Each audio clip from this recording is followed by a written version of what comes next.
Hola, ¿qué tal, queridos amigos? Bienvenidos a un nuevo episodio de Vladimir y Punto. Hoy vamos a conversar sobre la negociación y nos acompaña para este tema Igor Cuoto, el doctor Igor Cuoto, quien es experto en temas de negociación y manejo de conflictos. Y bueno, la negociación no es solamente en el ámbito político, la negociación va más allá de eso. Negociar en casa, negociar con la esposa, negociar con los compañeros de trabajo, negociar con el vecino, negociar con los clientes, negociar. Es una expresión, bueno, que abarca muchas realidades de la vida diaria. Bienvenido, Igor, gracias por acompañarnos. Gracias, Vladimir, por la invitación a tu programa, a tu segmento. Y definitivamente la negociación es una herramienta social que está presente en nuestras vidas todos los días.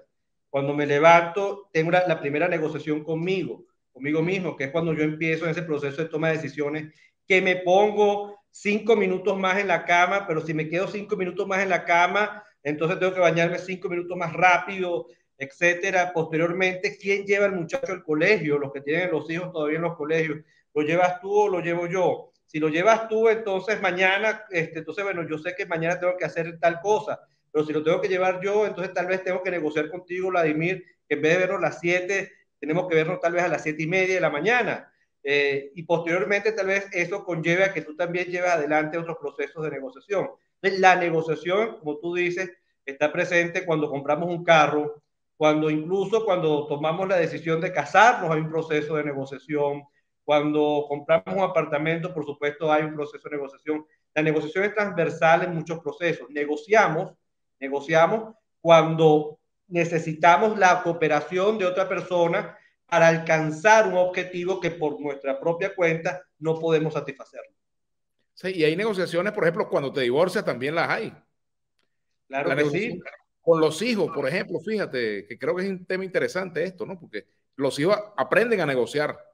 Claro que sí. Es importante entender que en los divorcios, por ejemplo, el que las partes no tengan presente lo que son los elementos, la herramienta de negociación, puede llevarte a que ese proceso de divorcio se convierta lo más cercano a aquella película que se llamaba La Guerra de los Roses. Y que terminaron muertos en el guindado de la lámpara.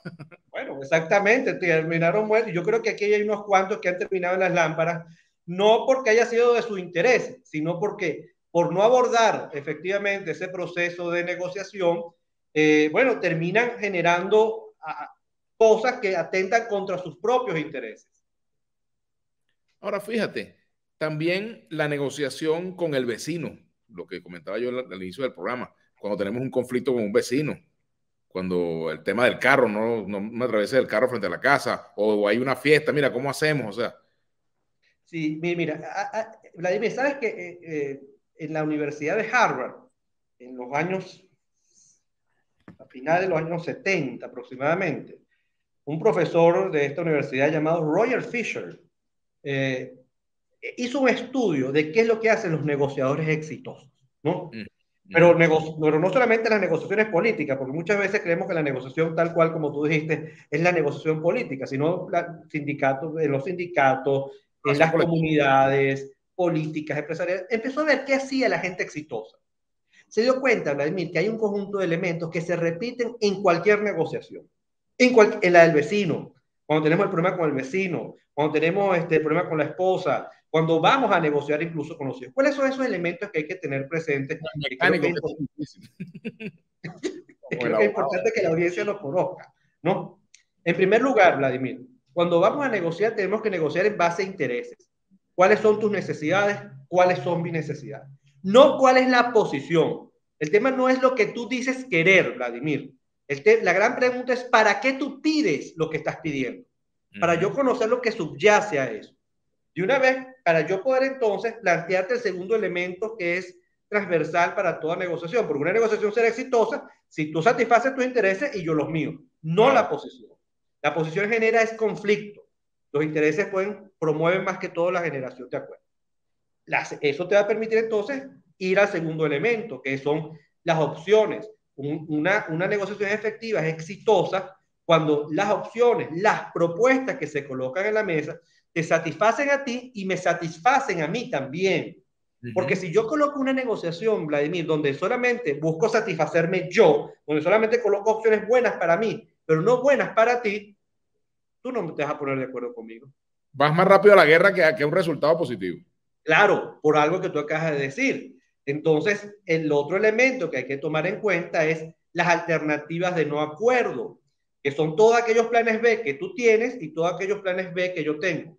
Todas aquellas cosas que yo puedo hacer para satisfacer mis intereses sin ponerme de acuerdo contigo y todas aquellas cosas que tú puedes hacer por tu cuenta para satisfacer tus intereses sin ponerte de acuerdo conmigo.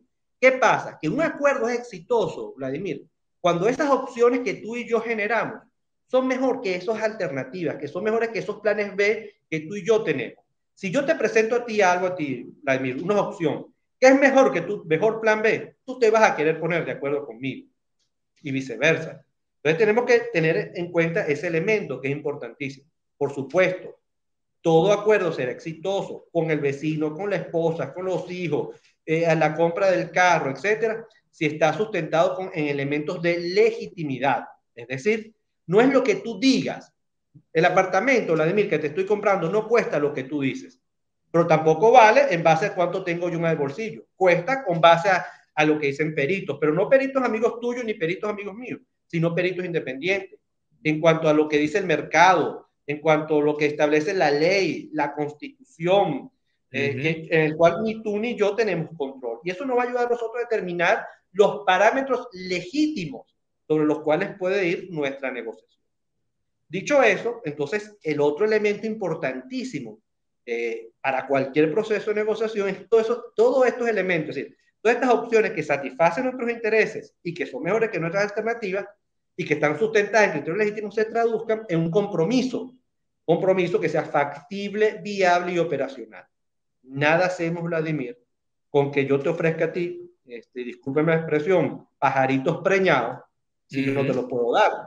Claro. Ni vale la pena que tú me ofrezcas villas y castillas a mí cuando tú no estás en capacidad de darme villas y castillas efectivamente. Entonces, ese acuerdo tiene que ser factible con base a tus recursos y con base a mis recursos, que lo da no solamente los criterios de legitimidad, sino las opciones que se colocan en la mesa. ¿Cuáles son los errores más frecuentes que se cometen en un proceso de negociación de cualquier índole, Igor? Bueno, en primer lugar, no se toman en cuenta los elementos que te dije anteriormente. La gente solamente negocia en base a posiciones. Vladimir, yo lo que quiero es, te voy a poner un ejemplo que estuvo muy en boga en el ámbito político. Por ejemplo, Chávez renuncia ya. Chávez vete ya, Maduro vete ya.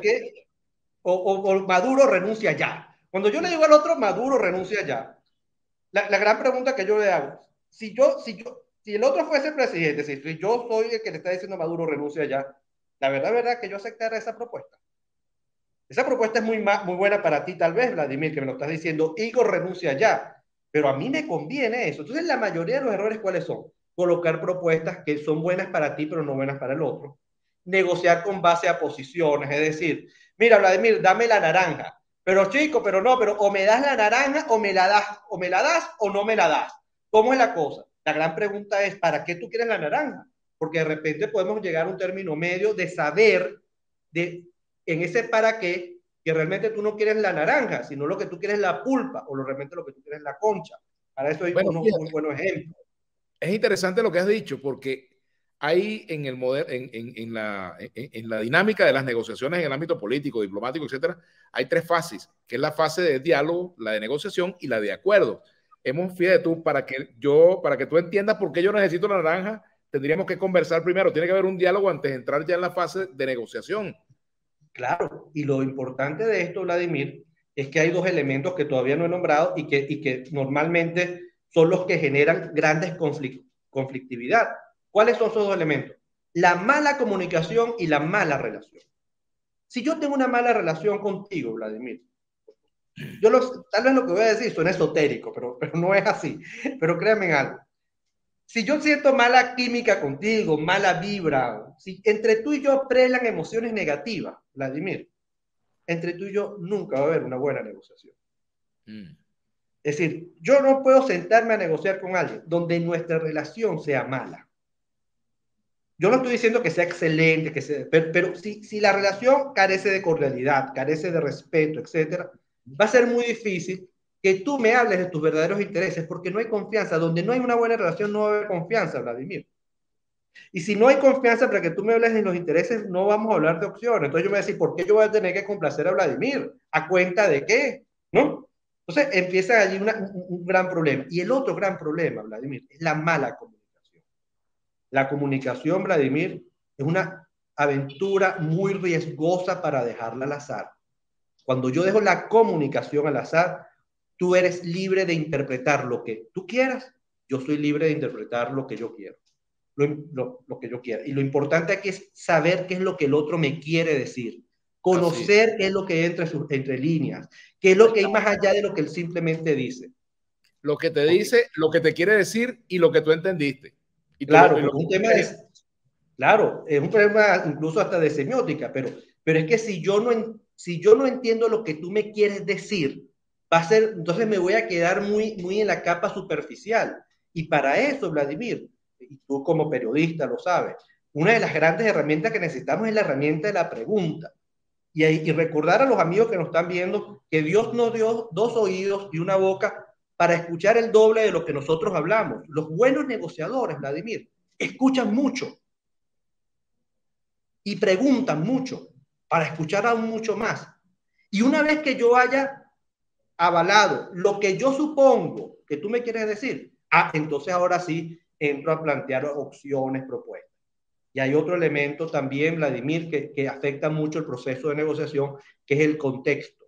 Yo tengo que tomar en cuenta el contexto de la negociación, porque la gran verdad, Vladimir, que en nuestra negociación, tal vez hay actores de tu entorno que están a favor de que tú y yo nos pongamos de acuerdo, pero tal vez hay otros actores que están en contra de eso. Yo tengo que tomar en cuenta esos actores del contexto para ver cómo yo genero alianzas a favor de la dinámica de negociación que yo quiero generar, de forma tal de que cuando nos sentemos tú y yo, efectivamente, tengamos a nuestro alrededor personas que están promoviendo un proceso sano, un proceso que realmente sea productivo. Ahora fíjate, por ejemplo, aquí en Venezuela, ya entrando un poco más en materia de lo que hemos vivido, aquí se ha estigmatizado mucho la palabra negociación, ¿verdad? Hay gente que no cree en eso, que cree que en las negociaciones el gobierno siempre sale ganando porque no tiene nada, no da nada y la oposición lo da todo, o porque la oposición no tiene fuerza para negociar. En este momento, el gobierno del presidente Nicolás Maduro, o el presidente Nicolás Maduro, para ser más preciso, porque el gobierno es una palabra muy amplia, donde están esos actores, los que quieren y los que no quieren, está el partido, todo eso. Maduro necesita al día de hoy la negociación para mantenerse en el poder.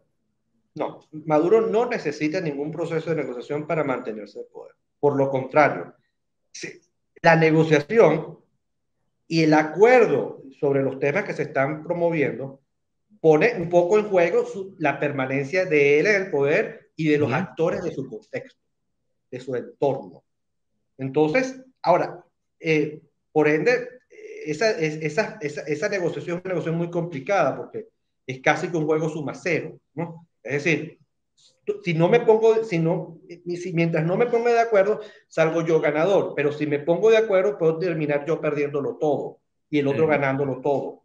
Entonces, allí la importancia de ir a los verdaderos intereses y no supeditar esta negociación a un tema simplemente de permanencia de poder, porque si lo vemos así, va a ser muy difícil que el gobierno y el presidente Nicolás Maduro quiera llegar a un acuerdo. Además que hay un tema importante, Vladimir. Y aquí sí hablo del gobierno, no del presidente solamente, sino del gobierno, del estamento del gobierno. Tiene muchas alternativas antes de ponerse de acuerdo. Es decir, date cuenta que si pierdo, te voy a poner algunos ejemplos. Si pierdo la Asamblea Nacional, como pasó en el 2015, no importa, tengo el control del Tribunal Supremo. Entonces, en vez de ponerme de acuerdo con la Asamblea Nacional, uso el Tribunal Supremo para neutralizar dicha Asamblea Nacional.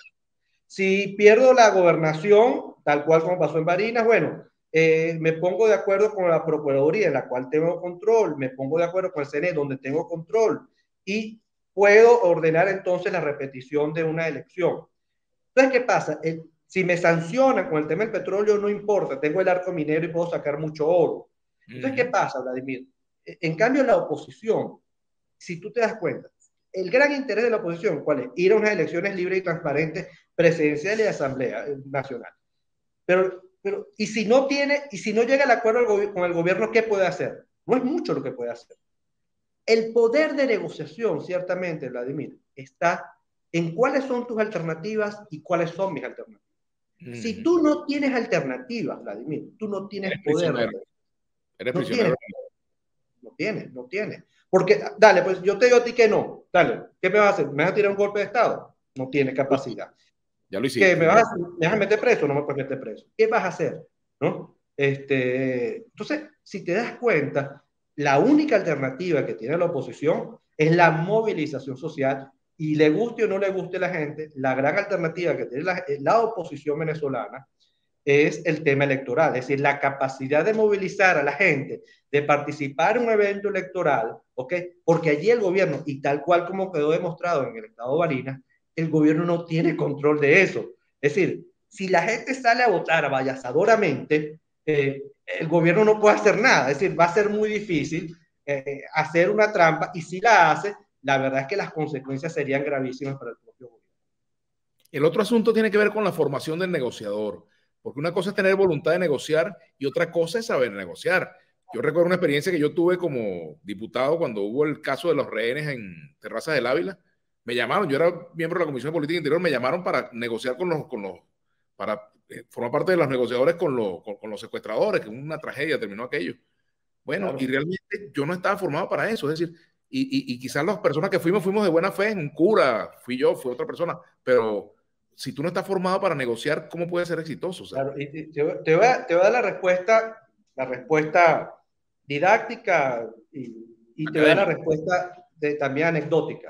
Mi papá formaba parte de la directiva de la Policía Técnica Judicial en esa oportunidad. Yo recuerdo, sí. Y mi papá se enteró de que Lazo Ricardi, que era el director de la PTJ en aquella oportunidad, se enteró por un programa de televisión de que Lazo estaba negociando. Mi papá llamó a Lazo y le dijo: Lazo, ¿tú qué haces allí? Bueno, que estoy negociando. Lazo, tú no puedes estar allí. Uno, tú eres el director. Para eso hay un equipo especialista en negociación. Tú no tienes que estar allí. Y le dijo, además acuérdate una cosa, si tú no los complaces a ellos, lo próximo que va a pedir los que estaban allí, los delincuentes, va a ser hablar, tal cual como pasó con el ministro de Justicia y con el fiscal general. Y tú te vas a acordar que el ministro de Justicia y el fiscal general se aparecieron. Mi papá a regañadientas fue porque le dijo, ya esto va a terminar muy mal. Y va a terminar muy mal porque lo que tú dices, porque los actores que empezaron ese proceso no eran los actores que tenían que sentarse a negociar porque no tenían la formación de negociación. Mira, una cosa es que yo sea un gran abogado, una cosa es que yo sea un buen periodista, un buen comunicador social. Eso no hace que yo sea el mejor negociador. La negociación es un proceso en sí mismo, es una interacción social.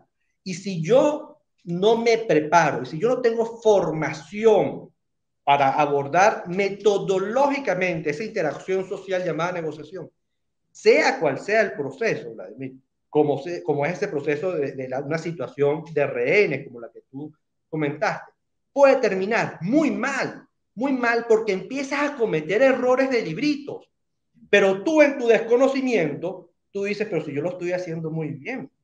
Claro, la ignorancia da para todo. Claro. Lo que pasa es que yo no puedo saber de todo. Y date cuenta que tan grave es esto, y yo lo he dicho a los amigos, yo soy abogado, y los peores negociadores somos los abogados, porque a los abogados, en Venezuela al menos, nosotros nos enseñan es a litigar, nosotros nos enseñan es a tener la razón. Entonces se ve el proceso de negociación como un proceso en el cual yo voy a persuadir al otro de que yo tengo la razón, de cómo yo me salgo con la mía. Y la gran verdad, Vladimir, es que una negociación exitosa no es cuando tú te sales con la tuya ni cuando yo me salgo con la mía. La buena negociación es, entre comillas, cuando tú y yo nos salimos con la tuya. Claro, que es el ganar-ganar, ¿no? Claro, ganar-ganar, que no significa, Vladimir, salir en partes iguales, no es picar la naranja por la mitad. Ganar-ganar significa, oye, satisfacer algunos de tus intereses y satisfacer algunos de mis intereses. Tal vez uno va a salir más satisfecho que el otro, pero lo importante y la gran pregunta que hay que hacerse es, ¿Qué tan satisfecho estoy yo? ¿Qué tantos intereses pude yo lograr Lo que satisfacer te dio tu gracias a esta fuerza para negociación? negociar y lo que dio tu sagacidad para negociar. Claro, Porque a lo mejor tienes fuerza para negociar, pero no tienes los elementos de la negociación y por eso claro, fracasas. claro, porque no lo sabes usar, Vladimir, ¿no? No lo Ahora, sabes ya usar. terminando, Igor, porque ya estamos terminando, ¿qué le recomendarías tú a los negociadores de gobierno y de oposición? Bueno, yo creo que las recomendaciones son muy distintas, Vladimir. Uh-huh. Yo voy a tratar de ser lo más pragmático aquí.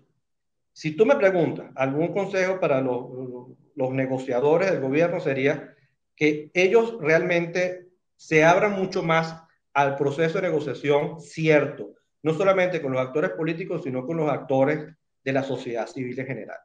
Yo creo que el gobierno necesita, ahorita estamos hablando supuestamente que se va a haber una reforma judicial, la gran pregunta es, ¿tú estás dispuesto a sentarte a negociar con las academias, etcétera, para renovar nuestras instituciones con hombres y mujeres que realmente tengan el currículum, que tengan las competencias para hacer que las instituciones sean lo que deben ser en nuestro país? Entonces, bueno, ahí hay un tema de apertura y de sinceridad. A los amigos de la oposición, yo creo que hay varias recomendaciones. En primer lugar, la necesidad de ponerse de acuerdo entre ellos, la necesidad de demostrar de que hay acuerdos, de su capacidad de ponerse de acuerdo entre los actores que piensan similares. Eso le daría un gran mensaje al país. El país lo que quiere ver, tal cual como vimos en Barinas, es una oposición unida y que puedan dirimir sus diferencias. Si no son capaces de dirimirlas entre ellos, va a ser muy difícil dirimirlas con el gobierno. En Así. segundo lugar, Vladimir, negociar con base a los intereses. Es decir, yo una vez creo que tú y yo lo comentamos, aquel famoso mantra era negociar con base a una posición. Hoy creo que la negociación está mucho más centrada al verdadero interés que son esas elecciones. No perder, no perder el objetivo. Es decir, el gran tema es elecciones libres y transparentes, no desvirtuar y ponerse a negociar otras cosas. En tercer lugar, Vladimir, la necesidad de entender de que la comunicación hay que cuidarla muy bien. Esto es una negociación, Vladimir, que no solamente tienes que cuidar la comunicación con la contraparte con la cual tú estás interactuando, que es el gobierno, sino la comunicación con la opinión pública, la sociedad, el pueblo venezolano e incluso la comunidad internacional está muy pendiente de qué es lo que tú dices, de cómo lo dices. Porque el problema, Vladimir, ponte tú de que aquí mañana pasado se llegue a un gran acuerdo para unas elecciones libres y transparentes. Pero si no se vende de que este es un proceso confiable y si no se vende, no se comunica exitosamente y efectivamente y eficientemente ese acuerdo, la gente no se va a sumar a ese acuerdo, por más bueno que sea. Porque el éxito de este acuerdo no pasa porque se pongan de acuerdo en México, pasa en que ese acuerdo nos persuada a todos los venezolanos a asistir a votar. Estas son algunas de las grandes recomendaciones en términos generales, son mucho más, por supuesto. Para Pero ambos. bueno, para ambos. Así es. Bueno, caramba, te agradezco mucho que nos hayas acompañado, Igor. Ha sido bastante interesante conversar contigo y siempre quedan muchas cosas en el tintero. Claro, yo lo que le pido a la gente, en primer lugar, te doy las gracias a mí por la invitación. Y le digo a la gente, estudien. Y si hay algún consejo que tú me dices, Igor, el gran consejo cuál es, antes de sentarse a negociar son las 3P. Las 3P de la negociación, que es prepárese, prepárese, prepárese. Así es. Gracias por acompañarnos, Igor Cuoto, Gracias. experto en negociación. Bien, será hasta Muchísimas la gracias. próxima y nuestro episodio de Vladimir y punto.